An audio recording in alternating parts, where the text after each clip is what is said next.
Everyone welcome back to our YouTube channel. आज इस video में आप पढ़ने वाले हैं क्लास 12th की बुक पॉलिटिकल साइंस के चैप्टर 3 के बारे में, जिसका नाम है पॉलिटिक्स ऑफ प्लान डेवलपमेंट। इस चैप्टर में आप पढ़ेंगे कि गवर्नमेंट ने इंडिपेंडेंस के बाद जब इलेक्शंस करवाए 1952 में, तो उसके बाद ये डिसाइड किया गया कि अब ये जो पॉलिटिकल पार्टीज़ है ये एक डेवलपमेंट का प्लान बनाएंगी एंड उस डेवलपमेंट के प्लान के अकॉर्डिंग हम अपने गोल्स बनाएंगे एंड उन गोल्स को अचीव करने के लिए अपनी पूरी जी जान लगा देंगे। क्योंकि इंडिया उस टाइम पर अंडर डेवलप था एंड काफ़ी ज़रूरी था, कंपल्सरी था कि इंडिया को डेवलपमेंट की राह पर आगे लेके जाना, इंडिया को डेवलपमेंट की तरफ कदम बढ़ाना काफ़ी ज़्यादा उस टाइम पर ज़रूरी हो गया था, क्योंकि पॉवर्टी इलिटरेसी काफ़ी ज़्यादा इंक्रीज़ हो गई थी उस टाइम पर। सो आज इस चैप्टर में हम यही पढ़ेंगे कि किस तरीके से हमने डेवलपमेंट की तरफ अपना ध्यान दिया एंड किस तरीके से हमने कितना डेवलपमेंट कर पाए हम। ठीक है, सो लेट्स स्टार्ट नाउ। देखिए, गवर्नमेंट ने डेवलपमेंट के लिए long term goals and short term goals बनाए। शॉर्ट टर्म गोल्स में गवर्नमेंट ने ये डिसाइड किया कि 4-5 सालों के अंदर हमको इस चीज़ में डेवलपमेंट करना है। जैसे कि फर्स्ट 5 ईयर प्लान बनाया, जिसके अकॉर्डिंग 5 साल के अंदर एग्रीकल्चर को बढ़िया तरीके से डेवलप करने का हमने डिसीजन लिया।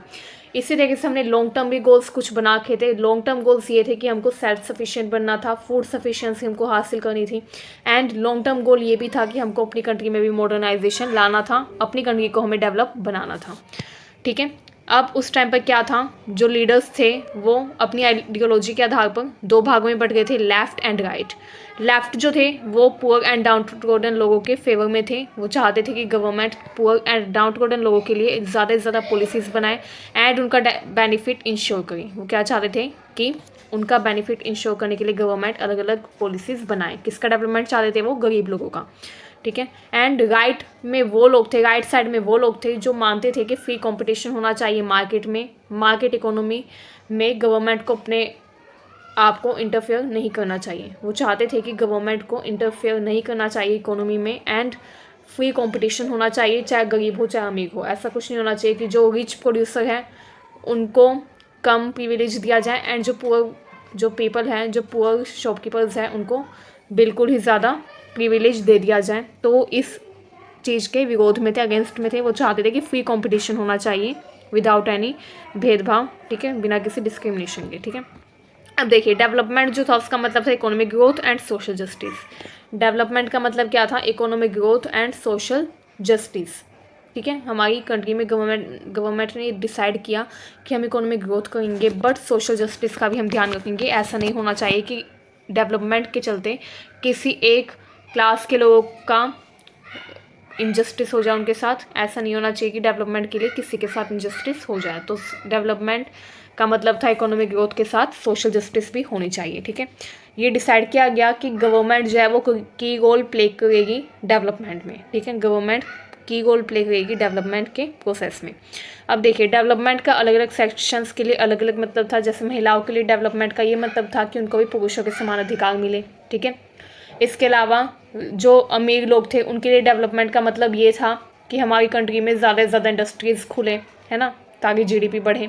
जबकि जो गरीब लोग थे उनके लिए डेवलपमेंट का ये मतलब था कि उनके लिए रोज़गार के नए नए अवसर पैदा हो, ताकि उनको भूखे पेट ना सोना पड़े, ताकि उनकी गरीबी दूर हो सके। तो अलग अलग सेक्शंस का डेवलपमेंट के बारे में अलग अलग विचार था, अलग अलग अर्थ था। ठीक है, इंडिपेंडेंस के बाद हमारे सामने 2 मॉडल्स थे मॉडर्न डेवलपमेंट के। फर्स्ट था liberal capitalist model of Europe and US.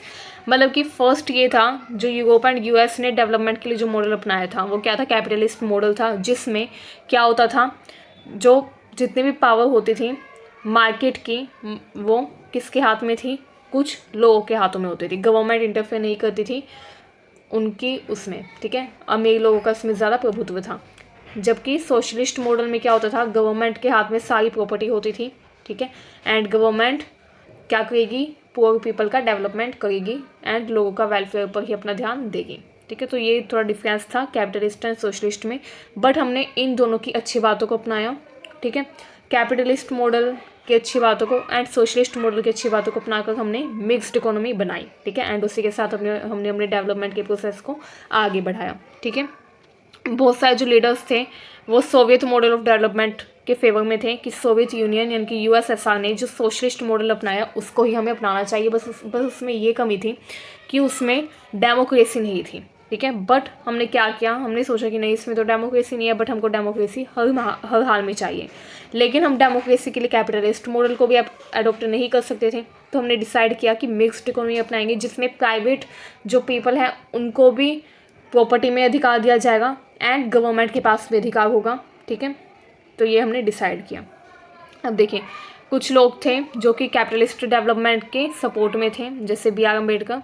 ठीक है, एग्रीकल्चर का डेवलपमेंट एंड रूरल प्रॉपर्टी का एलिवेशन। ठीक है, रूरल पॉवर्टी का एलिवेशन उस टाइम पे प्रायोरिटी थी। उस टाइम पे 2 प्रायोरिटी ये थी कि एग्रीकल्चर को डेवलप करना था, क्योंकि एग्रीकल्चर में डेवलपमेंट की काफ़ी ज़्यादा ज़रूरत थी। उस टाइम पर हमारा एग्रीकल्चर कम्प्लीटली किस पर डिपेंड था, रेन्स पर डिपेंड था कि बारिश आएगी तो इरिगेशन हो जाएगा। बट हमको ये करना था कि हमको अपने डेवलपमेंट को सिर्फ एक जगह तक ही सीमित नहीं रखना था, हमको एग्रीकल्चर में भी डेवलपमेंट करना था, इंडस्ट्रीज़ में भी डेवलपमेंट करना था, तभी ओवरऑल डेवलपमेंट हमारे कंट्री का होना संभव था। सेकंड, हमारी प्रायोरिटी ये थी कि हमको जो गांव थे वहाँ से गरीबी को दूर करना था, रूरल एरियाज़ में पॉवर्टी को कम्प्लीटली एलिमिनेट करना था। ठीक है, नेक्स्ट हमने क्या किया, प्लानिंग बनाई। ठीक है, अब हमने डिसाइड किया कि अगर प्राइवेट लोगों के हाथों में ये प्लानिंग करने का जिम्मा सौंप दिया तो वो सिर्फ अपना वेलफेयर करेंगे। तो क्या डिसाइड किया कि कम्प्लीटली गवर्नमेंट के हाथों में होगी प्लानिंग का जिम्मा, गवर्नमेंट प्लानिंग करेगी डेवलपमेंट के लिए। ठीक है, अब बहुत सारे इंडस्ट्रियलिस्ट जो थे वो 1944 में एक जगह पर मिले एंड उन्होंने क्या किया, एक जॉइंट प्रपोजल निकाला, ड्राफ्ट किया। ठीक है, एंड उसमें उन्होंने रिक्वेस्ट की गवर्नमेंट से कि आपको प्लान्ड इकोनॉमी बनानी चाहिए। ठीक है, एंड वो बॉम्बे में मिले थे सारे जो इंडस्ट्रियलिस्ट थे, इसलिए इसको बॉम्बे प्लान कहा जाता है। उन्होंने ही इनिशिएटिव दिया था कि गवर्नमेंट को प्लानिंग के लिए कुछ ना कुछ करना चाहिए, गवर्नमेंट को हमारी कंट्री के डेवलपमेंट के लिए इंडस्ट्रीज़ पर ध्यान देना चाहिए। तो ये सबसे पहले कब कहा गया था, बॉम्बे प्लान में कहा गया था, आपको पता होना चाहिए। एंड ये कब था, इंडिपेंडेंस मिलने से पहले 1944 में ये हो गया था। ठीक है, अब गवर्नमेंट ने क्या किया, प्लानिंग कमीशन सेट किया मार्च 1950 में। कब, मार्च 1950 में। ठीक है, प्लानिंग कमीशन का जिम्मा था कि वो प्लान्स बनाएगी डेवलपमेंट के लिए। ठीक है, प्लानिंग कमीशन एक एडवाइजरी बोर्ड है जो कि रिकमेंडेशन देता है। ठीक है, एंड उसके द्वारा दी गई रिकमेंडेशन तभी इफेक्टिव होती है जब यूनियन कैबिनेट उसको अप्रूव करे। जैसे कि क्या था, एक कमीशन बनाया प्लानिंग कमीशन, एंड उसका काम था कि वो एडवाइस देगा कि मान लो एग्रीकल्चर को इम्प्रूव करना है, तो एग्रीकल्चर को इम्प्रूव करने के लिए आप ये कर सकते हैं, आप ये कर सकते हैं। तो उनका जिम्मा था सिर्फ और सिर्फ एडवाइस देने का, सलाह देने का। ठीक है, रिकमेंडेशन देने का। बट उनकी रिकमेंडेशन कब इफेक्टिव होगी, जब यूनियन कैबिनेट यानी कि पार्लियामेंट उसको अप्रूव करेगी, उस पर सहमत होगी एंड उसके लिए आगे कुछ काम करेगी। ठीक है, तभी वो इफेक्टिव हो सकती थी। प्राइम मिनिस्टर जो है वो प्लानिंग कमीशन के चीफ बनाए गए। ठीक है, जो प्राइम मिनिस्टर होते हैं वही क्या होते हैं, चेयरपर्सन होते हैं प्लानिंग कमीशन के। ठीक है, जब से ये बना तब से लेके आज तक वही है।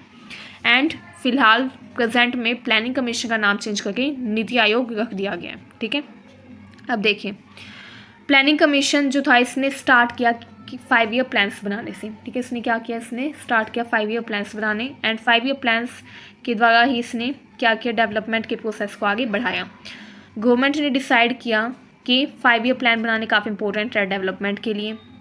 एंड 5 ईयर प्लान्स जो बनाए जाते थे उसको काफ़ी ज़्यादा व्यवस्थित तरीके से बनाया जाता था। उसमें लिखा जाता था कि गवर्नमेंट 5 साल के लिए अपनी इनकम कहाँ से रिसीव करेगी एंड कहाँ पर अपना एक्सपेंडिचर करेगी। ठीक है, ये सब लिखा जाता था कम्प्लीटली 5 सालों के लिए, 5 ईयर्स के लिए। ठीक है, यही 5 ईयर प्लान बना कहलाता था।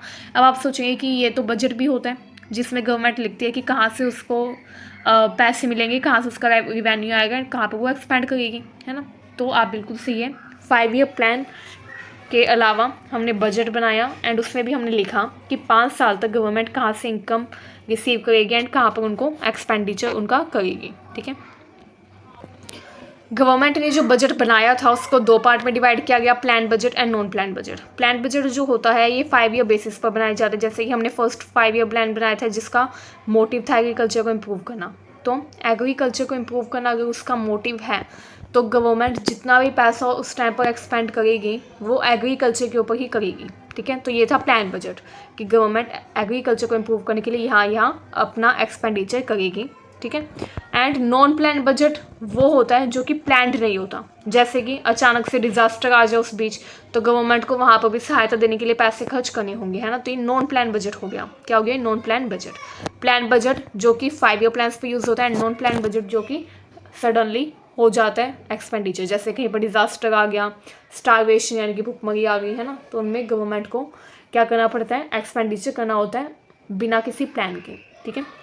अब देखिए, फर्स्ट 5 ईयर प्लान दिसंबर 1951 में निकाला गया, सेकेंड 5 ईयर प्लान 1956 में स्टार्ट हुआ, यानी कि 5-5 साल के बनाए गए थे, एंड थर्ड 5 ईयर प्लान 1961 में, ठीक है। अब देखिए, फोर्थ 5 ईयर प्लान स्टार्ट हुआ 1966 में, एंड उस टाइम पर जब फोर्थ 5 ईयर प्लान स्टार्ट हुआ था तो इंडिया काफ़ी ज़्यादा इकोनॉमिक क्राइसिस फेस कर रहा था, ठीक है, क्योंकि उस टाइम पर इन्फ्लेशन बहुत ज़्यादा बढ़ गई थी, यानी कि महंगाई बढ़ गई थी, एंड उस टाइम पर हाल ही में वॉर भी हुई थी, लड़ाई हुई थी इंडिया एंड पाकिस्तान के बीच में। सो वो टाइम थोड़ा हार्ड था इंडिया के लिए, इकोनॉमिक क्राइसिस था, तो इसलिए गवर्नमेंट ने डिसाइड किया कि प्लान हॉलीडे लिया जाए, एंड देन गवर्नमेंट ने प्लान हॉलीडे अपना फर्स्ट लिया, ठीक है। अब देखिए, फर्स्ट 5 ईयर प्लान 1951 से 1956 तक चला।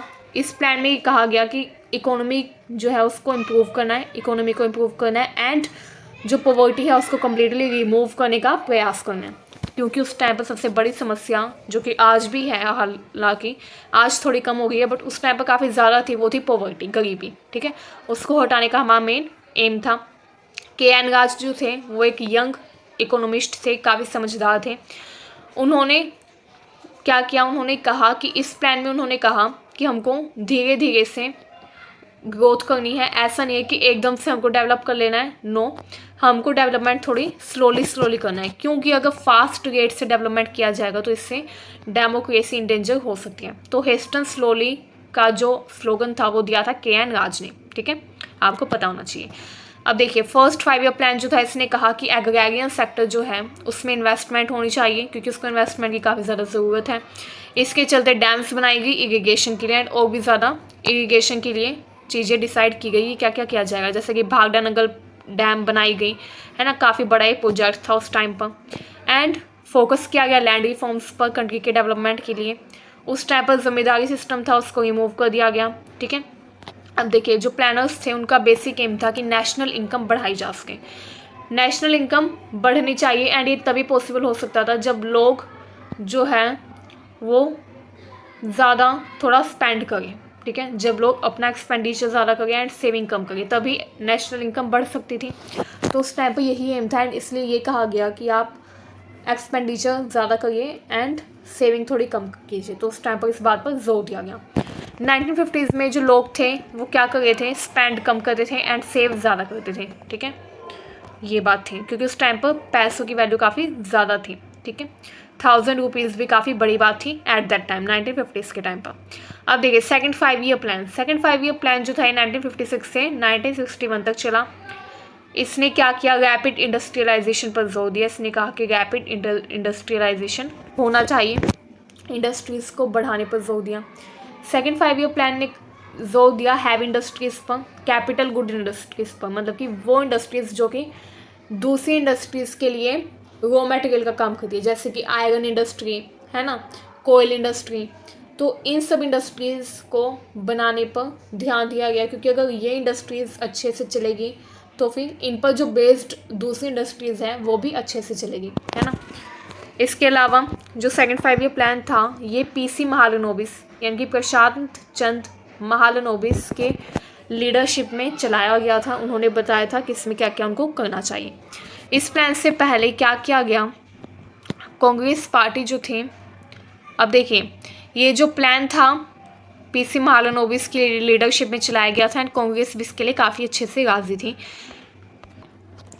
अब देखिए गवर्नमेंट जो थी उसने इम्पोज किए थे काफ़ी ज़्यादा टैरिफ्स लोगों के ऊपर। क्या किया गवर्नमेंट ने? टैरिफ इम्पोज किए इम्पोर्ट्स के ऊपर, ठीक है, जो भी इम्पोर्ट उस टाइम पर होते थे लोगों के ऊपर नहीं, इम्पोर्ट के ऊपर टैरिफ इम्पोज किया, क्योंकि वो चाहती थी कि इम्पोर्ट कम हो, क्योंकि अगर इम्पोर्ट कम होंगे, अगर बाहर की कंट्रीज से हमारी कंट्री में कम सामान आएगा तो हमारे जो कंट्री के प्रोड्यूसर्स हैं वो सेल्फ सफिशिएंट बनेंगे एंड जो छोटे प्रोड्यूसर्स हैं उनको कंपटीशन नहीं करना पड़ेगा, क्योंकि उस टाइम पर वो कंपटीशन की हालत में नहीं थे। ये किया गया था कुटीर उद्योग को बढ़ावा देने के लिए, छोटे छोटे जो उद्योग थे, स्मॉल स्केल इंडस्ट्रीज, उनको डेवलप करने के लिए, ठीक है। डोमेस्टिक इंडस्ट्रीज़ को प्रमोट करने के लिए, प्रोटेक्ट करने के लिए, डोमेस्टिक इंडस्ट्रीज़ को प्रोडक्शन के लिए प्रोटेक्ट एंड इनकरेज करने के लिए क्या किया गया, टैरिफ इम्पोज किए इंपोर्ट के ऊपर, ठीक है। 5 ईयर प्लान जो था उसने इंडस्ट्रियलाइजेशन को बढ़ा दिया हमारी कंट्री में, बट उस टाइम पर एक प्रॉब्लम थी, इंडिया जो था वो टेक्नोलॉजिकली बैकवर्ड था, तो उसको अपना प्रीशियस फॉरेन एक्सचेंज स्पेंड करना पड़ा, ठीक है, मतलब कि लगाना पड़ा। एंड इंडिया सोच रही थी कि अगर हम ऐसे ही अपना प्रीशियस फॉरेन एक्सचेंज स्पेंड करते रहेंगे तो काफ़ी दिक्कत हो सकती है। तो इंडिया ने क्या किया, इंडिया ने इम्पोर्ट सब्स्टिट्यूशन की पॉलिसी लेकर आई वो। उसमें उसने ये कहा कि वो गुड्स जो कि डोमेस्टिकली प्रोड्यूस किए जा सकते हैं वो हम बाहर की कंट्रीज से नहीं मंगाएंगे, ठीक है, वो हम अपनी खुद की कंट्री में ही प्रोड्यूस करेंगे। एंड जो फॉरेन एक्सचेंज होगा उनका यूज़ हम ओनली टेक्नोलॉजी खरीदने के लिए ही करेंगे, मशीन्स खरीदने के लिए ही हम उन फॉरेन एक्सचेंज का यूज़ करेंगे, क्योंकि फॉरेन एक्सचेंज उस टाइम पर काफ़ी ज़्यादा प्रीशियस था हमारे लिए एंड काफ़ी कम था, तो इसलिए फॉरेन एक्सचेंज को बचाने की काफ़ी ज़्यादा ज़रूरत थी हमें। एंड इससे अलग क्या किया गया, ये डिसाइड किया गया कि इंडस्ट्री एंड एग्रीकल्चर जो कि बेसिक स्ट्रक्चर है हमारी कंट्री का, उसको डेवलप करना काफ़ी ज़रूरी है। तो काफ़ी ज़्यादा प्रोजेक्ट्स साइन किए गए थे, ठीक है। अब जो क्रिटिक्स है वो बोलते हैं कि ये जो प्लान्स बनाए गए थे, जो इंडस्ट्री के लिए जो सेकंड 5 ईयर प्लान बनाया गया था उसमें अर्बन बायस था, मतलब कि अर्बन एरियाज़ में ही इंडस्ट्रीज इस्टेब्लिश की गई एंड जो कंट्री साइड वाले एरियाज़ थे, यानी कि जो रूरल एरियाज़ थे, वहाँ का बिल्कुल भी ध्यान नहीं रखा गया, वहाँ पर इंडस्ट्रीज़ को इस्टेब्लिश नहीं किया गया एंड काफ़ी ज़्यादा क्रिटिसिज्म इस बारे में देखने को मिलता है, ठीक है। इसी वजह से अर्बन एरियाज़ डेवलप हो गए एंड रूरल एरियाज़ पीछे रह गए। और हमारा नेक्स्ट टॉपिक है एग्रीकल्चर वर्सेस इंडस्ट्री, मतलब कि कृषि एंड इंडस्ट्री में कौन सा ऐसा क्षेत्र था, कौन सी ऐसी फील्ड थी जो कि इन प्लान्स के कारण आगे ज़्यादा डेवलप हुई। देखिए, लोगों को उस टाइम पर लगा कि जो सेकंड 5 ईयर प्लान बनाया गया था जिसमें मेनली इंडस्ट्रीज़ पर ध्यान दिया गया था, उसमें इंडस्ट्रीज़ पर ध्यान देकर गलती की, क्योंकि ये नहीं था कि इंडस्ट्रीज़ पर ध्यान नहीं देना चाहिए था, बट इंडस्ट्रीज़ के साथ साथ एग्रीकल्चर पर भी ध्यान देना चाहिए था। बट सेकंड 5 ईयर प्लान में एग्रीकल्चर पर कोई भी ध्यान नहीं दिया गया। सेकंड 5 ईयर प्लान में ओनली इंडस्ट्रीज़ पर ही फोकस किया गया एंड एम्फेसिस किया गया कि इंडस्ट्रीज़ को ही बढ़ाया जाए, एंड जिसके कारण एग्रीकल्चर का जो डेवलपमेंट फर्स्ट 5 ईयर प्लान के दौरान हुआ था वो थोड़ा कम पड़ गया, उसकी रफ्तार थोड़ी कम हो गई। जो JC कुमारप्पा थे उन्होंने एम्फेसाइज किया कि रूरल इंडस्ट्रियलाइजेशन नहीं हुआ, जैसे कि मैंने आपको पिछले टॉपिक में बताया कि अर्बन बायस का क्रिटिसिज्म उठा, उन्होंने कहा कि अर्बन बायस किया गया है इंडस्ट्रीज़ को बढ़ाने में, इंडस्ट्रीज़ ओनली अर्बन एरियाज़ में लगाई गई है जिसके कारण रूरल एरियाज़ बैकवर्ड रह गए। तो वही था, रूरल इंडस्ट्रियलाइजेशन नहीं किया गया था। इसका रीज़न ये था कि रूरल एरियाज़ में काफ़ी ज़्यादा कम फैसिलिटीज़ थी in comparison to urban areas, ठीक है। नेक्स्ट देखिए, चौधरी चरण सिंह जो थे, जिन्होंने बाद में कांग्रेस से हटकर अपनी अलग पार्टी स्टैब्लिश कर ली थी, उन्होंने आर्टिकुलेट किया, स्पष्ट किया कि जो भी प्लानिंग की जाए वो एग्रीकल्चर को सेंटर में रखकर ही की जानी चाहिए। ऐसा नहीं होना चाहिए कि किसी दूसरे 5 ईयर प्लान में एग्रीकल्चर को पीछे छोड़ दिया जाए एंड एग्रीकल्चर पर ध्यान ना दिया जाए। उनका मानना था कि चाहे कोई भी 5 ईयर प्लान हो बट एग्रीकल्चर को सेंटर में रखकर प्लानिंग करनी चाहिए, ठीक है। एग्रीकल्चर पर ध्यान देना नहीं छोड़ना चाहिए, ये उनका मानना था।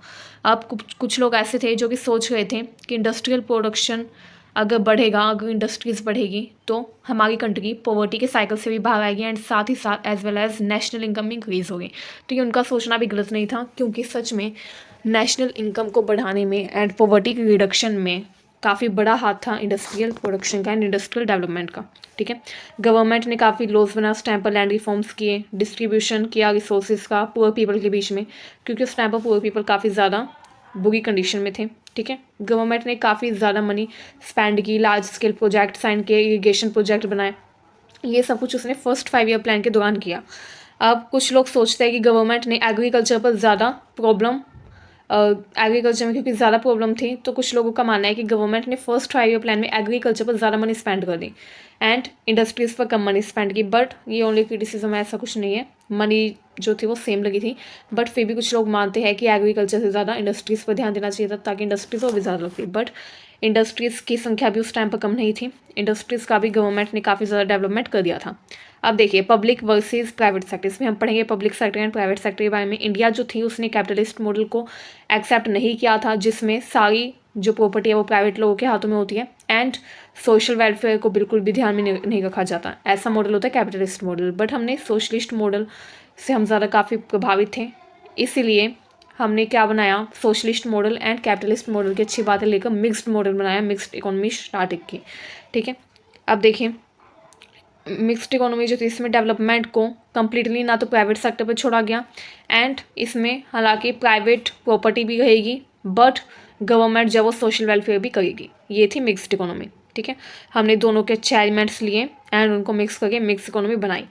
अब देखिए स्मॉल इंडस्ट्रीज जो थी वो प्राइवेट लोगों के हाथों में छोड़ दी, जो छोटी मोटी इंडस्ट्रीज थी वो गवर्नमेंट ने प्राइवेट लोगों के लिए छोड़ दी एंड जो हैवी इंडस्ट्रीज थी, कैपिटल गुड इंडस्ट्रीज थी, बड़ी बड़ी इंडस्ट्रीज थी, उसकी कमान गवर्नमेंट ने खुद संभाली, जैसे कि railway industry for example and atom industry, मतलब कि जो बॉम्ब्स वगैरह बनाने की इंडस्ट्रीज थी, डिफेंस की इंडस्ट्रीज जो थी, वेपन्स की इंडस्ट्री, उन सब की कमान गवर्नमेंट ने संभाली। ठीक है, अब देखिए क्रिटिसिजम्स क्या क्या है मिक्स्ड इकोनॉमी के। मिक्स्ड इकोनॉमी जो है उसके भी कुछ क्रिटिसिजम्स हैं। ठीक है, क्रिटिसिज्म जो है वो ये है कि प्लानर्स जो हैं वो कहते हैं, आर्ग्यू करते हैं कि प्राइवेट सेक्टर जो था उसको ज़्यादा स्पेस नहीं दिया ग्रो करने का, प्राइवेट सेक्टर की ग्रोथ को उन्होंने दबाया। वो आर्ग्यू करते हैं कि गवर्नमेंट ने बहुत ही छोटे स्केल पर जो इंडस्ट्रीज थी वही प्राइवेट लोगों के लिए छोड़ी। इसके अलावा उस टाइम पर लाइसेंस लेना पड़ता था उनको, तो लोग आर्ग्यू करते हैं कि लाइसेंस के कारण काफ़ी लोग ऐसे थे जो इंडस्ट्रीज ओपन ही नहीं कर पाते थे, क्योंकि लाइसेंस निकलवाना उस टाइम पर काफ़ी ज़्यादा मुश्किल था। ठीक है, अब कुछ लोग बोलते हैं कि पब्लिक सेक्टर तो काफ़ी लार्ज हो गया बट प्राइवेट कैपिटल जो था, प्राइवेट जो इंडस्ट्रीज़ थी वो ज़्यादा डेवलप नहीं हो पाई, उनकी संख्या कम रह गई, है ना। वही मैंने जो बताया, वो बोलते हैं कि उस टाइम पर क्योंकि लाइसेंस लेना पड़ता था इंडस्ट्री को एक्सपैंड करने में भी, तो इस वजह से प्राइवेट लोग जिन्होंने लाइसेंस लेकर इंडस्ट्रीज़ को ओपन किया वो अपनी इंडस्ट्रीज़ का स्केल बड़ा नहीं कर पाए क्योंकि लाइसेंस नहीं मिलता। तो इस तरीके से काफ़ी आर्ग्यूज़ हैं। ठीक है, नेक्स्ट जो है उन्होंने ये कहा है कि स्टेट की जो पॉलिसी थी इंपोर्ट करने की गुड्स को, ठीक है, वो चेंज करके इंपोर्ट सब्सटीट्यूशन की नई पॉलिसी ले आए गए। क्योंकि पहले क्या था, स्टार्ट में जब हमको इंडिपेंडेंस मिली थी तो हमने काफ़ी सारा गुड्स जो थे वो इंपोर्ट किए थे, बट देन गवर्नमेंट ने ये पॉलिसी चेंज कर दी एंड गवर्नमेंट ने कहा कि हम कुछ भी इंपोर्ट नहीं करेंगे, इंपोर्ट सब्सटीट्यूशन की पॉलिसी आ गई, है ना। तो उन्होंने आर्ग्यू किया कि इंपोर्ट को रिस्ट्रिक्ट कर दिया बट इसके साथ ही एक्सपोर्ट भी रिस्ट्रिक्ट हुए, क्योंकि अगर हम दूसरों का सामान अपनी कंट्री में नहीं बुलाएंगे तो दूसरी कंट्री वाले भी क्यों एक्सेप्ट करेंगे। तो वो बोलते हैं कि डोमेस्टिक मार्केट जो है उसमें इसका बुरा प्रभाव पड़ा, क्योंकि लोगों के लिए विकल्प कम हो गए, है ना। अब कोई भी इम्पोर्ट नहीं करता था, अब हमारी कंट्री में इम्पोर्ट बंद हो गए थे, तो जो इंडिया के प्रोड्यूसर्स थे उन्होंने सही सामान बेचना बंद कर दिया, क्योंकि उनको लगता था कि अब उनको कोई भी कॉम्पिटिशन फेस नहीं करना एंड सारा कॉम्पिटिशन गवर्नमेंट ने रिड्यूस कर दिया, जिसके कारण प्राइवेट सेक्टर को कोई भी इंसेंटिव नहीं मिला अपने प्रोडक्ट्स को इम्प्रूव करने का। ठीक है, एंड जो लोग थे वो चीप क्वालिटी के प्रोडक्ट्स बनाने लगे, जो प्रोड्यूसर्स थे। तो एक क्रिटिसिज्म है कि इंपोर्ट बंद होने का एक नेगेटिव इफेक्ट हमने झेला, जो कि ये था कि क्वालिटीज़ काफ़ी लो हो गई थी प्रोड्यूसर्स द्वारा जो भी गुड्स उस टाइम पर बनाए जाते थे। अब देखिए गवर्नमेंट जो थी उसने इंपोर्ट सब्सटीट्यूशन की पॉलिसी लॉन्च की थी, मैंने आपको पहले बताया। ये पॉलिसी की गई थी फॉरेन एक्सचेंज को सेव करने के लिए एंड हमने डिसाइड किया कि जो गुड्स हम डोमेस्टिकली प्रोड्यूस कर सकते हैं उनको हम डोमेस्टिकली ही प्रोड्यूस करेंगे instead of importing them, and हमने इंपोर्ट्स काफ़ी कम कर दिए एंड जो फॉरेन एक्सचेंज था उसका यूज़ ज़्यादा से ज़्यादा टेक्नोलॉजी को इंडिया में लाने में किया एंड ये काफ़ी सही स्टेप था जो कि उस टाइम पर अकॉर्डिंग टू मी लिया गया। एंड जैसे ही इंडिया के हालात थोड़े अच्छे हुए, जैसे ही स्मॉल स्केल इंडस्ट्री ग्रो हुई, तो हमने इंपोर्ट्स को वापस से अलाउ कर दिया था। ठीक है, अब देखिए लोग जो हैं वो ये भी क्रिटिसिज्म करते हैं कि करप्शन एंड इनएफिशिएंसी काफ़ी ज़्यादा बढ़ गई, क्योंकि पब्लिक सेक्टर अथॉरिटी ज़्यादा थी, पब्लिक सेक्टर की इंडस्ट्रीज ज़्यादा थी, तो उस टाइम पर इसके साथ साथ करप्शन भी बढ़ने लग गया। ठीक है, तो ये भी किया जाता है क्रिटिसिज्म।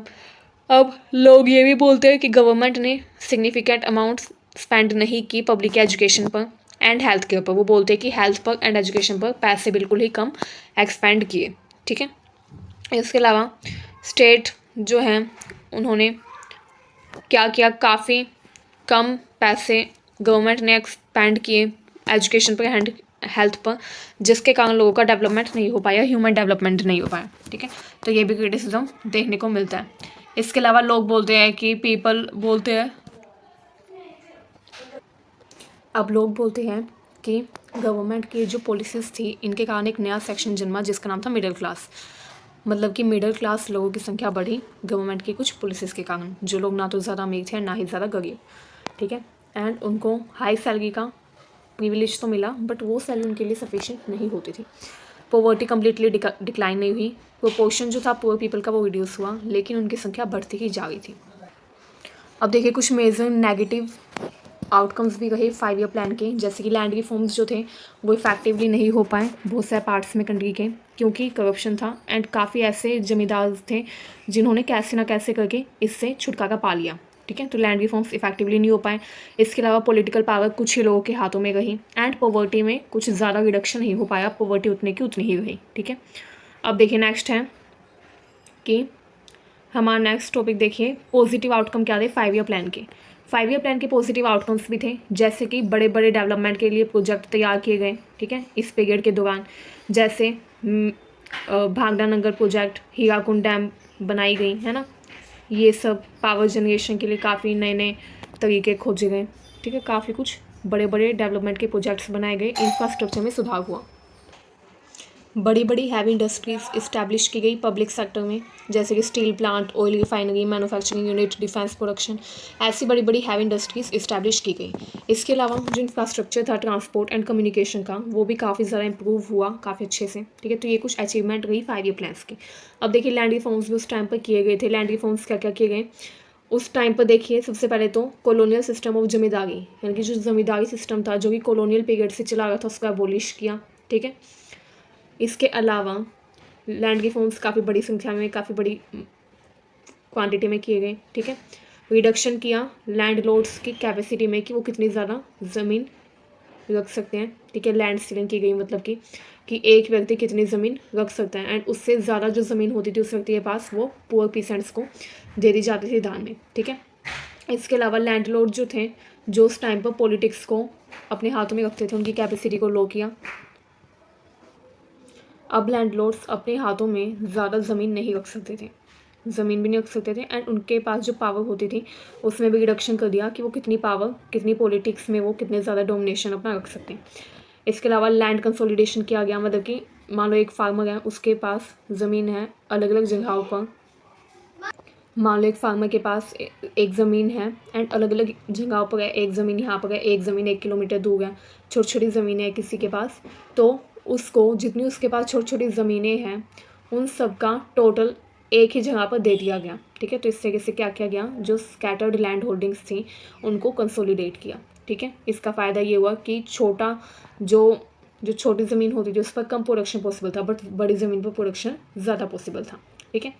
तो इस तरीके से लैंड कंसोलिडेशन किया गया। अब देखिए टीनेंट्स जो थे, जो कि वर्क करते थे किसी और के खेतों में उनको लीगल सिक्योरिटी दी कि उनको, वो जिसके भी खेत में काम कर रहे हैं उनको निकाला ना जाए, ठीक है।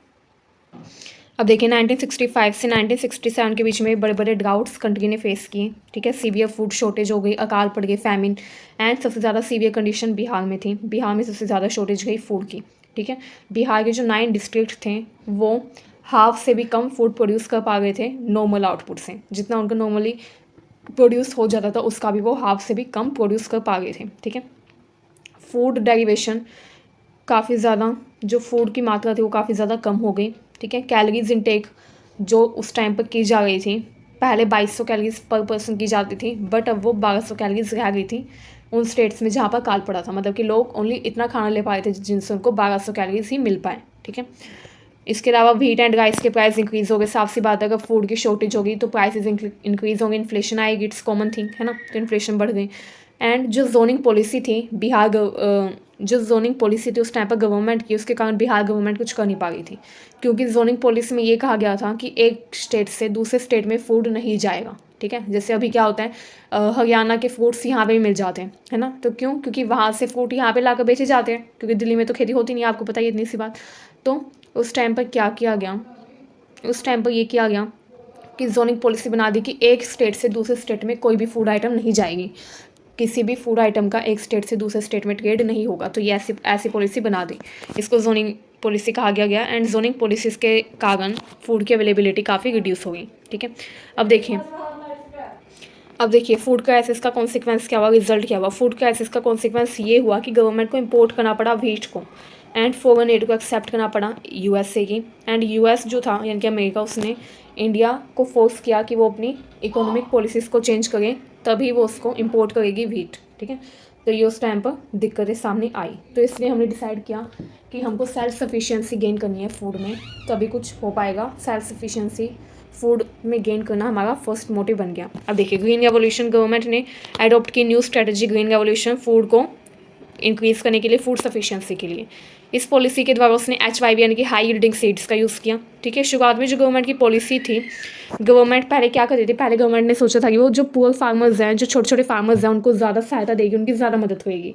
बट नाउ गवर्नमेंट ने रियलाइज़ कर लिया था कि जो छोटे किसान हैं, जिनके पास कम भूमि है, वो इतनी जल्दी हमको सेल्फ सफिशिएंसी नहीं दिला पाएंगे जितनी जल्दी जो रिच पेसेंट है, जिनके पास लार्ज लैंड होल्डिंग है, वो हमको दिला सकते हैं।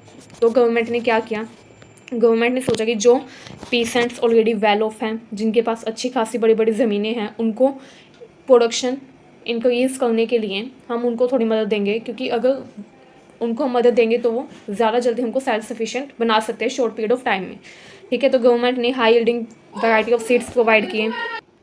गवर्नमेंट ने high yielding variety seeds, fertiliser, pesticide and better irrigation project बनाए। ठीक है, हाईली सब्सिडाइज्ड प्राइसेस पर गवर्नमेंट ने ये सब कुछ अवेलेबल करवाया पुअर पेशेंट्स को। ठीक है, गवर्नमेंट ने गारंटी दी कि जो फूड प्रोडक्ट, अगर उनसे कोई फूड नहीं खरीदेगा तो गवर्नमेंट खरीदेगी। गवर्नमेंट ने एक प्राइस बनाया जिसको मिनिमम प्राइस कहा जाता था। ठीक है, एंड उस प्राइस पर गवर्नमेंट ने उनका एश्योरेंस दी कि वो उनका सारा जो व्हीट है, सारा जो फूड प्रोडक्शन है, वो उनसे बाय करेंगे। अब देखिए शॉर्टकमिंग क्या थे ग्रीन रेवोल्यूशन के। ग्रीन रेवोल्यूशन की कुछ बुराइयाँ थी, जैसे कि रिच पीसेंट और लार्ज लैंड होल्डर्स जो थे, उनको ज़्यादा बेनिफिट मिला था ग्रीन रेवोल्यूशन का। जैसे मैंने पहले बताई, गवर्नमेंट ने रिच पीसेंट्स पर ज़्यादा ध्यान दिया, क्योंकि उनको लगता था कि जो रिच पीपल हैं वो इससे ज़्यादा वो ज़्यादा जल्दी इंडिया को सेल्फ सफिशिएंट बना सकते हैं इन टर्म्स ऑफ फूड, ये उनकी सोच थी। ठीक है, इसके अलावा ग्रीन रेवोल्यूशन जो था उसने क्या किया, काफ़ी मॉडरेट एग्रीकल्चर ग्रोथ हुई, एंड वो भी खाली व्हीट प्रोडक्शन ही इंक्रीज़ हुआ। ठीक है, रिच एंड पुअर पीपल जो थे उनकी इनइक्वालिटी बढ़ गई, ओनली व्हीट एंड राइस का प्रोडक्शन बढ़ा। इसके अलावा ग्रीन रेवोल्यूशन जो था, इसके कारण मिडिल क्लास पीसेंट्स का राइज हुआ, जिनके पास मीडियम साइज होल्डिंग थी, एंड उनको बेनिफिट्स में मीडियम ही मिल रहे थे। ठीक है, इसके अलावा काफ़ी ज़्यादा यूज़ किया गया था फर्टिलाइजर्स का, पेस्टिसाइड का, केमिकल्स का, जिसके कारण soil fertility long period of time के लिए अफेक्ट हो गई। ठीक है, वाइट रेवोल्यूशन हुआ था, इसमें क्या था, अमूल प्रोडक्ट्स जो थे उसमें क्रांति आ गई, है ना। क्रांति ऐसी आई कि अमूल का दूध पहले क्या होता था, मिडल मैन से लेना पड़ता था दूध, बट नाउ सीधा शॉपकीपर से ले सकते थे। ठीक है, देखिए कोऑपरेटिव डेयरी फार्मिंग जो थी इंडिया में, ठीक है, वो इंक्रीज़ हुई। वर्गीज़ कुरियन जो थे उनको मिल्कमैन कहा जाता है इंडिया का। 1 मार्क का क्वेश्चन आ सकते हैं, आपको पता होना चाहिए मिल्कमैन किसे कहा जाता है, वर्गीज़ कुरियन को।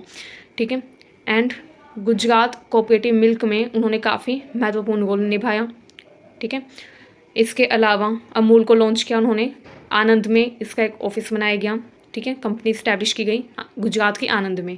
अमूल एक डेयरी कोऑपरेटिव मूवमेंट था जो कि ज्वाइन किया गया था 2 लाख के करीब, 2 मिलियन के करीब, यानी कि 20 मिलियन मिल्क प्रोड्यूसर्स ने इसको ज्वाइन किया था।